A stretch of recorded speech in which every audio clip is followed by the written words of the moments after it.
Jueves 18 de enero de 2024. Tres mensajes del Evangelio de hoy, tomado del Evangelio de San Marcos, capítulo 3, versículos del 7 al 12.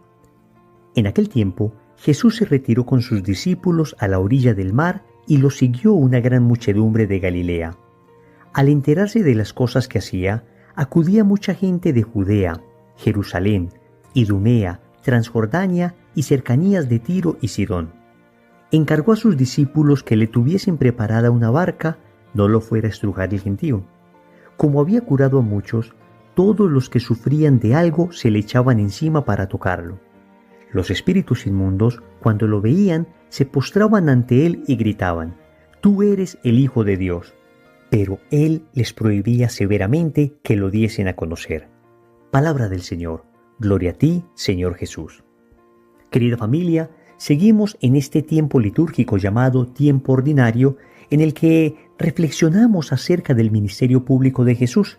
Nos damos cuenta cómo en la medida en que van avanzando los textos bíblicos, más personas van conociendo a Jesús, multitudes se acercan a Él, esos corazones sedientos encuentran en las palabras de Jesús aquello que habían anhelado desde siempre. Vamos a meditar tres mensajes de este Evangelio. Primero, da testimonio. Segundo, la importancia de la iglesia. Tercero, las estrategias del demonio. Vamos con el primer punto. Da testimonio. El Evangelio nos cuenta que la gente, al enterarse de las cosas que Jesús hacía, acudían desde muchos lugares, de Judea, de Jerusalén, de Idumea, de Transjordania y de las cercanías de Tiro y Sidón. Y también dice que lo seguía una gran muchedumbre de Galilea. Es decir, personas judías y no judías venían a visitar a Jesús. Y es bien interesante esto porque el Evangelio nos dice que la gente se enteró de lo que Jesús hacía. Y es que ya para ese entonces muchas personas habían sido sanadas, muchas personas habían empezado un proceso de conversión, muchas personas estaban seguras de que Jesús era el Mesías. Y por supuesto que la gente quería ir a verlo. Es que pensemos por un instante. Una persona se fue coja a ver a Jesús y regresó caminando. Otro se fue ciego y regresó viendo. Otro se fue mudo y regresó hablando. Otro se fue con el corazón destrozado, sin deseos de vivir, y regresó seguro de que Jesucristo es la vida. Querida familia, este primer punto del Evangelio nos llama a nosotros a dar testimonio. Ciertamente existe en nosotros un temor natural al momento de evangelizar.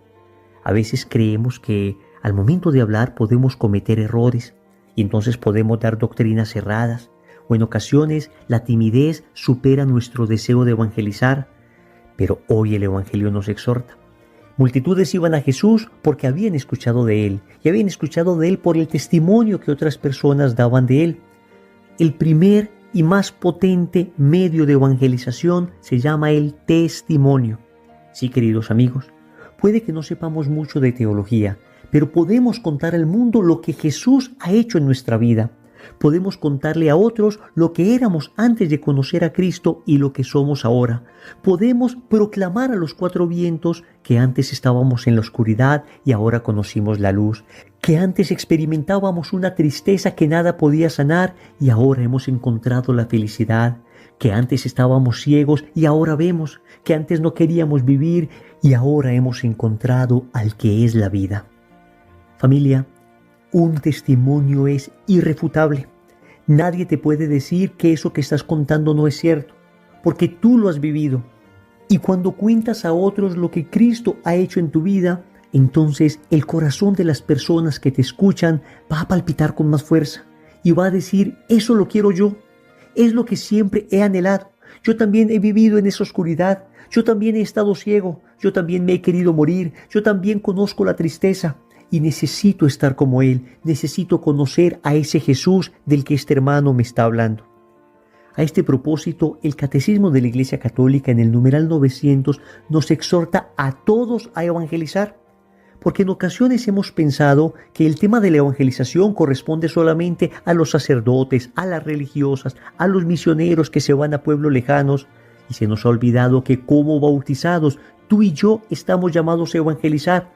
Y el primer y más potente medio de evangelización, lo repito, es el testimonio de vida. Escuchemos lo que dice el Catecismo. Como todos los fieles, los laicos están encargados por Dios del apostolado en virtud del bautismo y de la confirmación, y por eso tienen la obligación y gozan del derecho, individualmente o agrupados en asociaciones, de trabajar para que el mensaje divino de salvación sea conocido y recibido por todos los hombres y en toda la tierra. Esta obligación es tanto más apremiante cuanto solo por medio de ellos los demás hombres pueden oír el Evangelio y conocer a Cristo. En las comunidades eclesiales su acción es tan necesaria que sin ella el apostolado de los pastores no puede obtener en la mayoría de las veces su plena eficacia. Hasta aquí el catecismo. En resumen nos está diciendo, oye, tú que eres bautizado, tú que eres confirmado, no solo tienes el derecho, sino que además tienes la dulce obligación de evangelizar. Ciertamente, con el tiempo tendremos que esforzarnos para conocer mejor la palabra, para conocer adecuadamente la doctrina, de tal manera que una vez presentemos a los demás a Cristo con la fuerza de nuestro testimonio, podamos anunciar íntegro su mensaje. Segundo, la importancia de la Iglesia. El Evangelio nos dice que Jesús encargó a sus discípulos que le tuviesen preparada una barca, no lo fuera a estrujar el gentío. Como había curado a muchos, todos los que sufrían de algo se le echaban encima para tocarlo. Hasta aquí el Evangelio. Miren esta bella figura. Aparece Jesús, aparecen los discípulos y aparece una barca. En estas condiciones, la barca era esencial para que todo el pueblo pudiera escuchar el Evangelio. Sin la barca, solamente algunas personas que estaban cerca de Jesús, tal vez los más fuertes o quizá los más influyentes, hubieran tenido el privilegio de escuchar a Jesús y de ser sanados. Pero Jesús quería algo distinto. Él quería que todo el mundo escuchase el mensaje. Quería que su poder sanador llegara a todas las naciones. Él no pretendía que solamente una élite intelectual, influyente o poderosa escuchara el mensaje y se lo guardara para ellos. No, querida familia.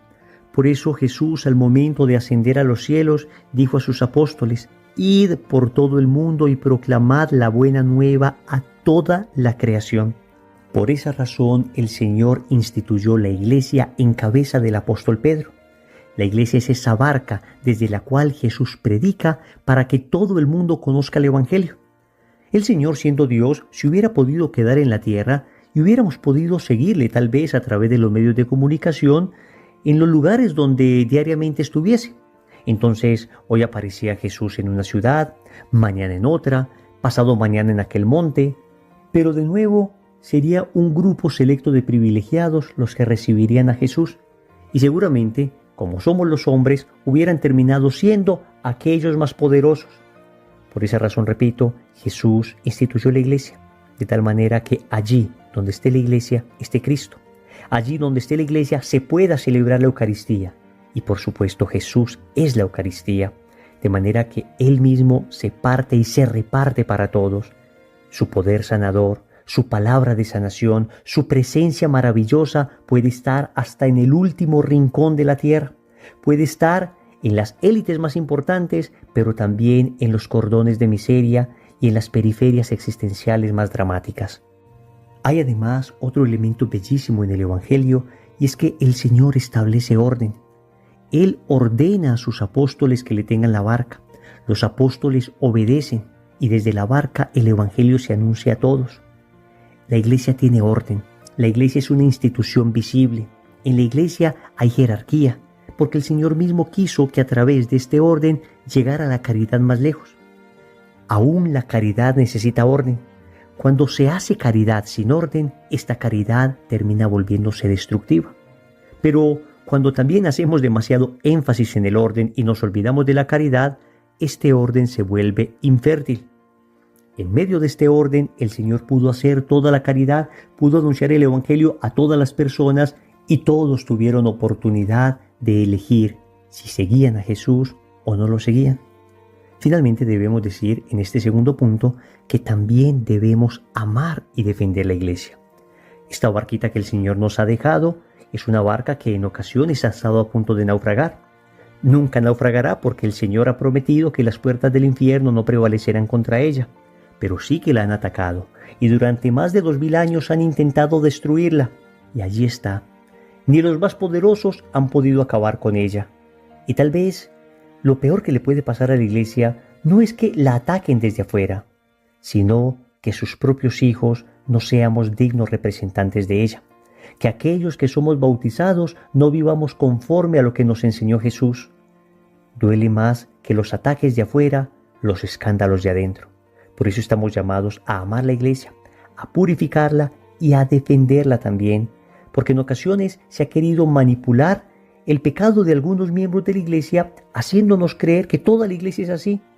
Y se olvida en muchas ocasiones que la Iglesia Católica es la institución caritativa más grande del mundo, que tiene más hospitales que ninguna otra institución en el mundo, educa a más personas que ninguna otra institución en el mundo, atiende periferias existenciales complejas como ninguna otra institución lo hace, defiende la vida desde la concepción hasta la muerte natural, entendiendo que la dignidad de la persona es intrínseca e inherente a su existencia misma, sin importar las condiciones en que la persona se encuentre. Y al hacer esto es prácticamente una voz en el desierto, porque, repito, es prácticamente la única institución en el mundo que lo sigue haciendo. De manera que, amigos, a amar esta barca y a defenderla. Tercero, las estrategias del demonio. El Evangelio concluye diciendo que los espíritus inmundos, cuando veían a Jesús, se postraban ante él y gritaban: «Tú eres el Hijo de Dios». Pero él les prohibía severamente que lo diesen a conocer. Es bastante curiosa esta actitud de Jesús, y vamos a entender por qué Jesús no permitía que los demonios dijesen que él era el Hijo de Dios. Familia, el demonio normalmente nos tienta por extremos. Por una parte, instigará a algunos para que no reconozcan la divinidad de Cristo, que es evidente, para que no le reconozcan como Hijo de Dios a pesar de los milagros que él hacía, como fue el caso de los fariseos, de los saduceos, de los herodianos, de los escribas. Pero en cambio hoy está reconociendo imprudentemente esta divinidad de Cristo, esta filiación divina de Jesús, pero siempre con una intención maligna. Lo que el demonio pretendía al gritar a Jesús que él era el Hijo de Dios era generar en el pueblo una sobreexaltación mesiánica que condujese a Jesús a una muerte precipitada.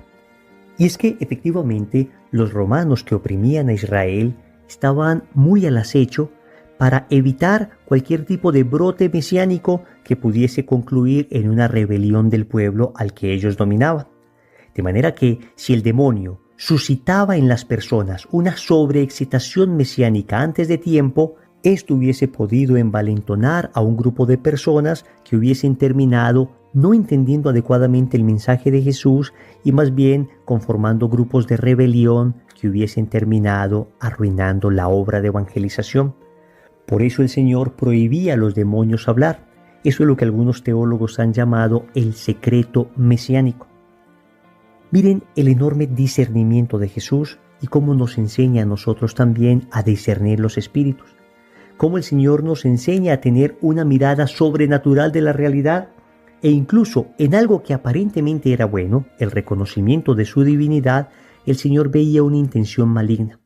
Eso nos llama a nosotros también a ser prudentes al momento de evangelizar, a entender qué es lo que se debe decir, cómo se debe decir, cuándo se debe decir, dónde se debe decir, es decir, a pedir la asistencia del Espíritu Santo para que nos ayude. Pero no vamos a confundir discernimiento con cobardía. No vamos a confundir prudencia con temor de anunciar, incluso cuando en ocasiones el Evangelio resulte incómodo. Debemos anunciar a tiempo y a destiempo, pero siempre pidiendo al Señor el discernimiento necesario para hacerlo de la manera en que Él quiere. Oremos. Amado Señor, hoy te suplicamos la fuerza de tu Espíritu para poder testimoniar las grandezas que has hecho en nuestra vida, para poder proclamar al mundo que tú nos has salvado, que tú eres nuestro Señor, nuestro Redentor, que tú eres la felicidad, que tú eres el amor que tanto habíamos anhelado. Te damos gracias por la Iglesia, porque gracias a ella hemos recibido los sacramentos, gracias a ella hemos nacido a la vida sobrenatural, gracias a ella hemos recibido el don del Espíritu Santo en la confirmación, gracias a ella podemos recibir el perdón, la misericordia, el torrente de gracia en el sacramento de la reconciliación. Gracias a ella te recibimos en el sacramento de la Eucaristía. Gracias a ella tenemos nuestros sacerdotes. Gracias a ella podemos conformar familias según tu plan. Gracias a ella podemos prepararnos adecuadamente antes de presentarnos ante ti después de nuestra muerte. Señor, qué regalo nos has dado con la Iglesia y cuán atacada es en este momento.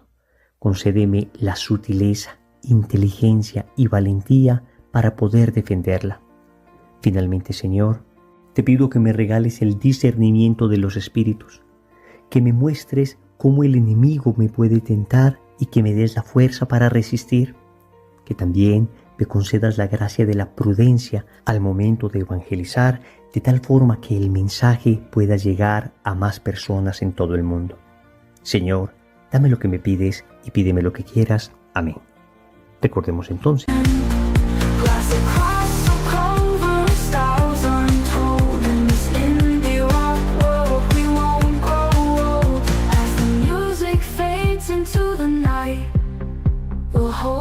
To this feeling tight, a blend of genres, a fusion so pure. In this chill style we'll endure.